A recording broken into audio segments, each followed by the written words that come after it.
America की तरफ से मैं जाती तौर पे समझता हूं कि उसको गारंटी थी, जब ये नरेंद्र मोदी अमेरिका गए थे, एक बहुत बड़ा जलसा किया और वहां का अपने वोटर को एश्योर कराया कि ये उनको सपोर्ट करेंगे।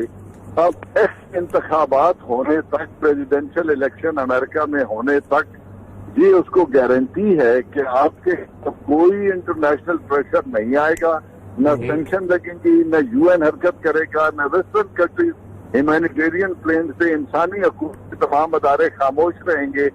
इस अदारे में इस वक्त में अगर आप इस मूवमेंट को सप्रेस कर सकते हो, जो तरीका इजराइल पैलेस्टाइन में यूज करता है वो करते हुए ताकत का इस्तेमाल करो, दुनिया कुछ नहीं कहेगी। अगर ये कर सकते हो तो कर गुजरो।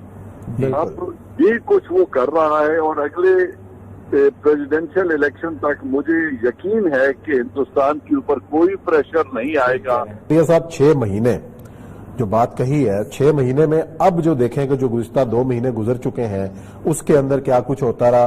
बयान तो आ जा रहा है मकबूजा कश्मीर के अंदर के जो हालात देखें आप कि 3 महीने में 100 से ज्यादा कश्मीरी नौजवान शहीद हुआ है, बल्कि तादाद इससे भी ज्यादा है। साहब देखें मेरी बात सुनिए, मैं काफी अर्से से हम कह रहे हैं और बात इस पे हो रही है। इस वक्त इंटरनेशनल प्रेस भी, इस वक्त जो इंटरनेशनल सियासी मुबस्सरीन जो प्रेडिक्शंस करते हैं और जो सूरत हाल बन रही है, वो ये कह रहे हैं कि और कुछ हो ना हो, ये जो रीजन है, जिस रीजन में मिस्र से लेके हमारे तक चीन तक आता है, इस रीजन के अंदर अगले 6 महीने बहुत इंपॉर्टेंट हैं। और वो अगले 6 महीने इसलिए इंपॉर्टेंट हैं कि सबसे पहली बात है कि अगले 6 महीनों के अंदर अंदर ही अफगानिस्तान के अंदर एक गवर्नमेंट जो है उसने मुकम्मल तौर पर आ जाना है, और वो बावजूद कोशिश के भी ना आने की कोशिश के तब भी उसने आना ही आना है। दूसरी चीज ये है कि इजराइल ने अपना जो है पूरे का पूरा जोर उसमें लगा कुछ ना कुछ कर देना। ये भी कह रहे हैं कि 6 महीने के बाद की सूरत हाल अगर हमने काबू ना किया तो फिर पता नहीं क्या होगा। एक तो उन्होंने अंदरूनी बात की होगी, लेकिन इंटरनेशनली हमारे गिर्द जो हालात का घेरा तंग हो रहा है, या पूरी दुनिया इस वक्त कोरोना से लड़ रही है, लेकिन इसराइल जो है अपने अज़ाइम पूरे कर रहा है, भारत अपने अज़ाइम पूरे करने के चक्कर में है, या आखिर होने क्या वाला है, क्या हो रहा है, इसका हल क्या है?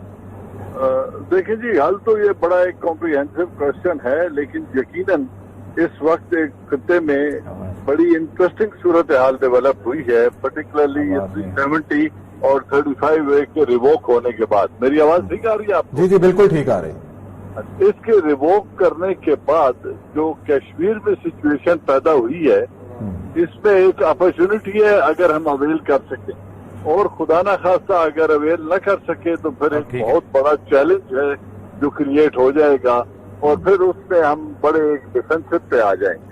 ठीक है, अपॉर्चुनिटी ये है कि इसका स्टेटस तब्दील करने की वजह से बाय डिफॉल्ट हिंदुस्तान जो करना नहीं चाहता था लेकिन बिल्ट इन था इस रिवोक करने में, वो है कि जो बॉर्डर है हिंदुस्तान और चाइना का, वो चैलेंज हो गया है। ठीक है। और लद्दाख को यूनियन टेरिटरी में शामिल करने से जो हिंदुस्तान का पुराना क्लेम था पूरे लद्दाख पे और एक्साइजन पे, वो दोबारा से बहाल हो गया, जिसकी वजह से चाइना की वल्नरेबिलिटी भी बढ़ गई है। और चाइना को ये खतरा लाहक हुआ है कि अगर ये ऐसा है और इसके पीछे अमेरिका जैसी कुव्वत है तो फिर हालात मजीद खराब हो सकते हैं, जिसकी वजह से हमने देखा कि गलवान में और दौलत बेग ओल्डी में जो डेवलपमेंट हो रही थी, स्ट्रेटेजिकली चाइना और पाकिस्तान बड़े क्लोज आ गए हैं, क्योंकि चाइना ने पहली दफा वर्बली इस चीज को अनाउंस कर दिया है कि हम अपना रोड एंड बेल्ट इनिशिएटिव और सी पैक में अपने मफाद का दिफा करेंगे। जी। अब इनका दिफा मफाद पाकिस्तान के साथ बिल्ट इन है, इंफ्रास्ट्रक्चर में इन्वेस्टमेंट है, इनकी मैन पावर यहाँ काम कर रही है, और बड़ी मैसिव पोरिंग ऑफ रिसोर्सेज है जो पूरे शारा रेशम पे और गवादर तक है। जी।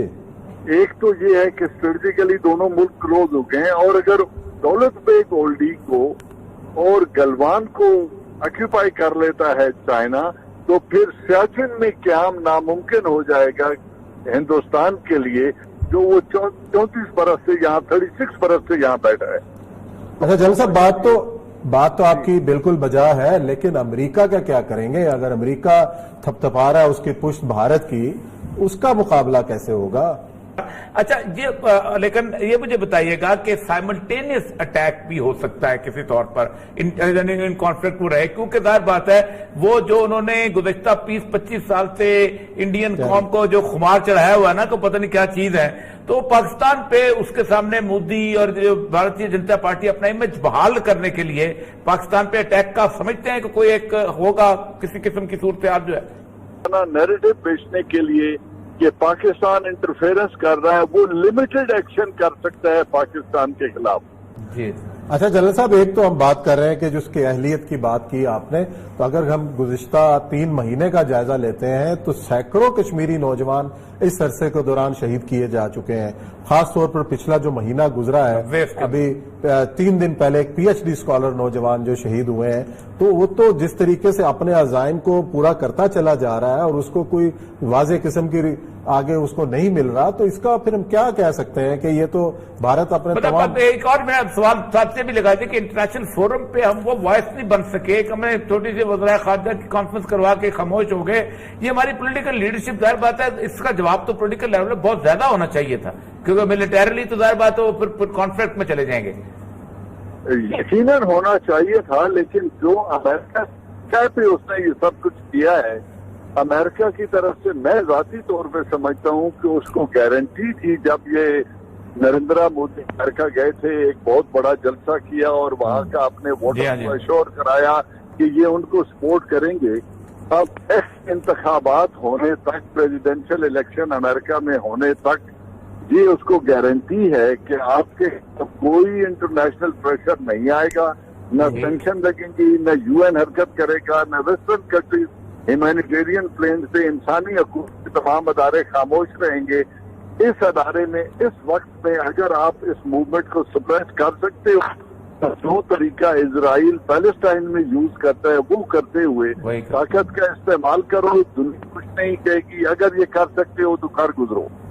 अब ये कुछ वो कर रहा है और अगले प्रेसिडेंशियल इलेक्शन तक मुझे यकीन है कि हिंदुस्तान के ऊपर कोई प्रेशर नहीं आएगा।